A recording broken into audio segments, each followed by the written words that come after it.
안녕하십니까, 조로입니다. 네, 조르님 오늘은 인사 쪽 직무가 요즘 상당히 이직이 어렵대요.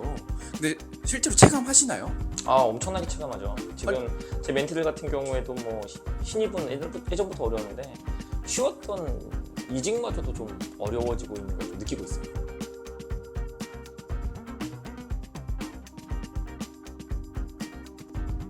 평소에는 그러니까 요즘 말고 예전에는 인사가 엄청 잘 됐던 시기도 그럼 있었던 건가요? 당연하죠. 특히나 2022년 정도 전까지는 엄청나게 쉬웠다고 제가 느꼈고 23년도부터 조금씩 어려워지더니 사실 24년도에는 인사방 같은 데 가면 자리가 없다 혹은 너무 힘들다 이런 얘기가 이제 비일비재하게 일어나고 있어요. 아니 근데 왜 옛날에 뭐 20년도 전후로는 인사가 왜 이렇게 쉬웠던 거예요? 일단 아무래도 사실 저는 뭐 모든 논리는 경제 논리는 수요 공급으로 이제 귀결된다고 보고 있는데 수요는 뭐 사실 그때나 지금이나 비슷한데 공급이 좀 통제가 되고 있었죠. 예를 들면은 인사가 결국은 모든 회사에 한 명씩 필요하지 않습니까? 결국은 한 명 이상씩? 그러면은 전체 총량이 회사 숫자랑 굉장히 비슷하게 회사 숫자 곱하기 3 곱하기 5 이 정도로 비슷하게 인사 인원이 통제가 되고 있던 시절이었었는데 이 통제가 깨진 게 제일 큰 이유라고 할 수 있어요.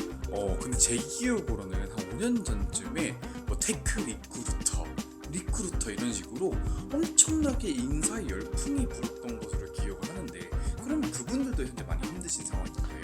그것 때문에 힘들어진 거죠, 정확히 말하면. 저희가 사실 이 공급 측면에서 공급이 방대해진 가장 큰 이유 자체가 이전이라면은 인사에 없었던 직무였던 채용을 전담하는 리크루터들이 22년, 23년도에 급격하게 늘어난 게 공급 확대의 첫 번째 원인이거든요. 근데 그분들이 IT 개발자들 뽑고 그 다음에 또 이게 이제 넘어와서 직소싱으로 바뀌면서 리크루터 자체가 인원이 확 많아진 인원들이 그대로 채용 전담자로서도 인사 담당자로서도 그냥 인사 쪽에 박혀버리게 된 거예요.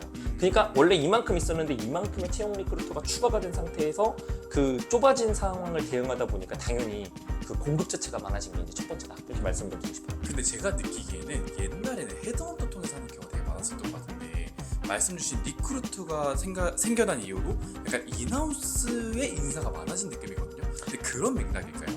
그러면은 사실은 인사가 편해야 되는데 인사가 필요한 게 많아진 것보다 더 많은 공급이 일어난 게 문제예요. 왜냐면은 간단히 말해가지고 쿠팡만 하더라도 한때 그 IT 쪽 관련된 테크 리크루터가 200명 넘은 시절이 있었는데 지금은 그게 50명 언더거든요. 그럼 150명 어디로 갔을까? 그리고 이것에 대응하기 위해서 수많은 IT 기업들이 테크 리크루터를 뽑았는데 그럼 이 인원들은 어디로 갔을까? 이 인원들이 그대로 인사로 전가가 되면서 당연히 힘들어진 거죠. 그 다음에 이제 또 두 번째 이유가 그래서 있는데 사실 2022년, 23년 지나가면서 스타트업이 굉장히 많이 도산을 했잖아요. 그죠? 네. 그러면은 스타트업 내에 있던 인사팀은 또 어디로 갔을까요? 당연히 그 사람들도 다른 스타트업, 다른 대기업, 다른 중견기업, 중소기업으로 이직을 시도하다 보니까 시장 자체의 인사가 바글바글 해버린 거예요. 아까 전에 말했던 채용 때문에 늘어난 인력, 스타트업 때문에 이만큼 확장된 인력들, 스타트업이 갑자기 많아지면서 우후죽순 인사팀이 마구마구 생겼는데 이 인력들이 그대로 그냥 시장에 뱉어지게 되면서 인사 자체가 공급이 엄청나게 증가했다. 이런 말씀을 좀 드리고 싶어요.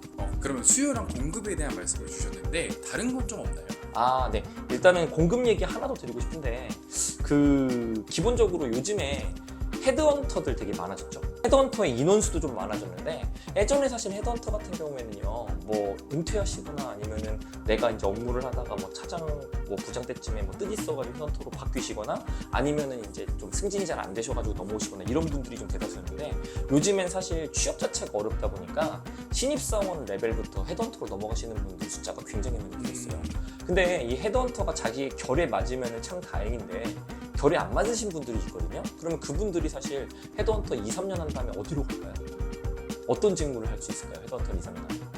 무조건 채용이지 않을까요? 그렇죠. 그러다 보니까 이분들도 인사로 들어오게 되는 거고 또 하나가 더 뭐냐면은 요즘엔 그리고 네이버 INS라든지 아니면 이트너스 같이 대기업 그룹 내에 급여나 복지를 전담해주는 회사가 있다거나 아니면은 HR 대행 업체들이 좀 있어요. 뭐 급여 대행이라든지 이런 업체들 분들도 2년, 3년, 4년 정도 일하고 나면은 갈 데가 어디밖에 없냐? 사실 인사밖에 없어요.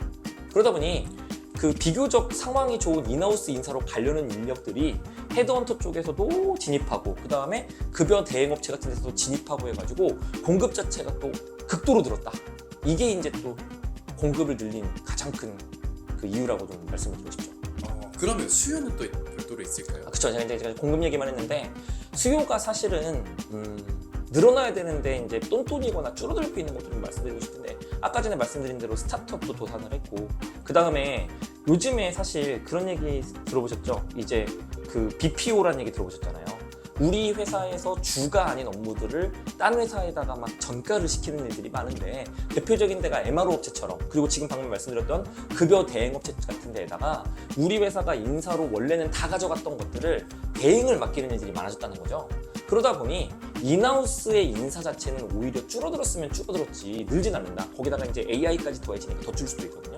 그러다 보니 앞에서는 공급은 늘어났는데 수요는 오히려 더 줄어드는 상황이 발생한 거예요. 회사도 줄어들고 그 다음에 이제 대행을 맡기는 사람들도 있으니까 인사 인원 자체는 줄어든 거죠. 그러다 보니 이제 아주 어려운 상황이 되어가고 있는 것 같다는 생각이 듭니다. 그럼 지금까지 공급도 수요도 어렵다라는 말씀을 주셨는데 그럼 극복할 수 있는 방법이 있나요? 너무 어려워요. 맞습니다. 저도 사실 이제 이 부분을 되게 많이 고민을 해봤는데 제 멘티들한테 가르치고 제 멘티들한테 요구하는 거를 좀 말씀을 드리면은 사실 커뮤니티 활동을 좀 저는 강조를 좀 하고 싶어요. 갑자기 인사 얘기하는데 웬 커뮤니티 활동이냐? 자, 제가 재밌는 얘기를 하나 해드리면은 인사를 누가 뽑죠? 인사가 그쵸? 다른 직무는 인사가 그 직무도 뽑고 막 이렇게 관여를 하는데 인사만 오롯이 인사가 뽑아요. 그러다 보니까 이 내부에서 사실 사람을 뽑는다, 그 다음에 능력을 가지고 성격을 가지고 사람을 뽑는다는 개념에서 굉장히 사람의 그런 관계나 아니면은 그 사람이 원하는 가치관에 의해서 사람을 뽑게 될 때가 되게 많아요. 그런데 커뮤니티 활동을 하면서 사실 다른 인사팀이 어떤 가치관을 가졌나도 엄청나게 많이 얻을 수도 있고 반대로 친해져가지고 그 사람들이 끌어당길 때 내가 들어갈 수도 있고 또 그 예를 들면은 뭐 1000명, 2000명 되는 인사 커뮤니티 같은 데에는 사람들 뽑는 그런 내부 공고가 되게 많이 올라오거든요. 그런 데에 확실히 적은 경쟁률로 지원할 수도 있고 이런 그 여러 가지 이점이 있기 때문에 저는요 인사로 가면은 커뮤니티 활동을 웬만하면 다 해라. 예를 들면은 원티드 같은 데서 뭐 엠버서더라든지 뭐 미드필더 이런 것도 하시면 좋고 그다음에 리멤버에서 뭐 방 같은 거 만들었으면 그런 거 들어가셔도 좋고 그거 말고도 인사 관련된 오카방 이런 데 들어가시고 인사 관련된 무슨 활동 같은 거를 최대한 많이 하셔가지고 인사가 끈끈이 뭉치거든요. 그런 활동을 하면서 좀 많이 뭉쳐서 이동을 해야 여러분들이 이직 가실 때도 도움도 얻고 그 다음에 정보를 많이 얻을 수 있다 이런 말씀을 드리고 싶어요. 결국에 커뮤니티 활동이 극복의 키가 될 수 있을 것 같네요. 맞습니다. 오늘은 좀 인사의 행태와 극복 방법에 대해서 말씀을 주셨는데 인사 준비하시는 분들은 이 영상을 참고하셔서 좋은 결과 얻으셨으면 좋겠습니다. 감사합니다. 감사합니다.